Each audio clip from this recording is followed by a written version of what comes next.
Lock&Hackle here. So over the last 2 years, I have I've made 1 or 2 videos a year regarding my TriStar shotgun. I had to look back, and I guess it was September of 2024. I posted a video saying, "Eureka! I fixed it." I've been a long time waiting to do this video because now every time I see this thing, I get irate. Nothing I've done has fixed the issue. It's right here. This is it. This is the POS that has driven me mad. I'm not a gunsmith. I am not a wealthy individual by any means. Dummy rounds here. By any means. But I can say that my time and my money are quite valuable to me. Now, if you own one of these and yours works flawlessly, thumbs up to you. If you own one and it's an utter piece of crap, you're going to have to do what I'm going to have to do, and that is I'm going to have to take this apart, call the importer, because it's not a manufacturer, it's made somewhere in Turkey, and I've discovered that these things look great on the outside. These things are, they look pretty nice. For this one looks pretty good because you've seen the videos where I've redone the stock and all that stuff. The reason I've waited to do this is because I get so aggravated. I'm not wealthy. I don't make money off YouTube. I don't anything. This is just for fun, information, share some stuff, and things I can go back and, my friends and family can go back and watch some of my dumb videos. But this is irritating.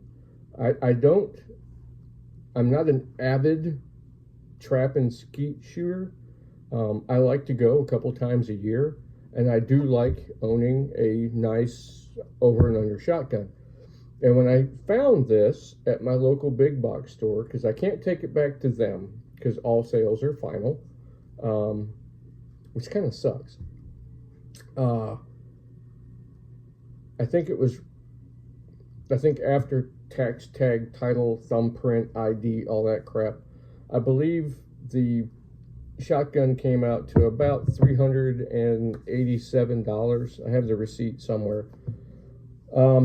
This was truly a buyer beware.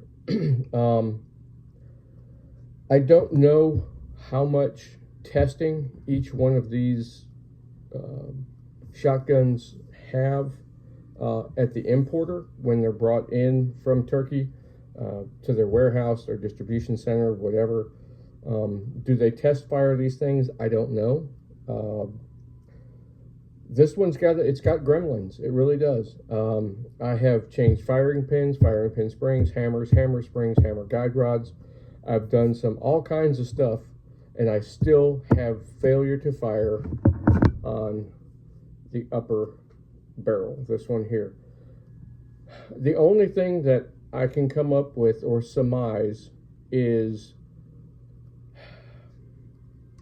when you close this and the extractor collapses and the rounds are held in place inside this, where the back of the shell is set here, the depth might be slightly off. So when this thing closes, that shell has a little bit of room to move. So no matter how much distance I'm getting with the firing pin, the only way I could do it is probably just remove the firing pin spring and let that thing just fly through there. But now you've got this firing pin that's just wobbling back and forth. Not really a safety issue in the sense that if I dropped it, maybe it could go off, but it wouldn't because the firing pin would be in the back position. If I dropped it forward, the firing pin really doesn't weigh enough to set the primer off. My last video, I told you all the things I did in here, and I was getting primer pops in my garage by taking shotgun shells apart and firing off just the primer cap. Pow, pow, pow. Worked just fine. took it up out into the field, and I had pockets full of shotgun shells, a couple cases of shotgun shells, ready to go shoot some clays out on our property. And lo and behold, first go around, I got a pop. Oh yes, I got it. Second go around, I got a click pop. What? And that's because you have a barrel selector, and I had it set where the bottom barrel would go off and then the top barrel would go off. So I was like, all right, let's check and see if it's the other way around. So I had it set to the upper barrel to go off first, and then the bottom barrel to go off, and then I got a click, boom. Change it again, I got a boom, click. I about threw this thing into the woods and walked back to my house without it. That's how mad I was. That's how frustrated I was. So now the next step is I'm just going to have to send it to the importer, which means it's going to cost me, it cost me $378 or $387 or something like that to purchase this. That's a lot of money, especially when you have a household income of one, and you know, you find something, you're like, oh, this is going to be enjoyable. I've always wanted, you know, I've enjoyed shooting trap and clays and stuff like that, and maybe even take this on a dove hunt, you know, maybe even a turkey hunt. How cool would that be? You know, go out and take a turkey with your, you know, your own over and under shotgun. Well, that, I have not been able to do any of that with this particular firearm. I love the outdoors, I love being out there, and I like having tools that allow me to go do that, especially if they don't cost, that's the wrong word. If I don't have to buy in to do what I want to do at an exorbitant price, that makes me happy. That makes the family happy because I'm not taking money away. This really pisses me off. And so now I have to take the price of the firearm, the time and labor that I've put into it to try and make it work. Now I have to pay to ship this thing out there, which I've never shipped a firearm. I take that back. I did one time, and that was about 40 years ago. So things have changed. So now I got to take this thing, take it to the post office, tell them what it is, put it in the box, call them, call the importer, which is the importer. The manufacturer is not TriStar. TriStar is just an importer. I believe these things are made in, hold on, let me read the, it's the Upland Hunter 3-inch by, it's made by Kral, K-R-A-L, in Turkey. So TriStar is merely the importer. And since I've had it for close to possibly 3 years, I'm sure the warranty is up, so now I'm probably going to have to pay to get it repaired, or not even repaired, just get it to work, because nothing I can tell is broken. It just doesn't work. So we're talking $385 maybe cost.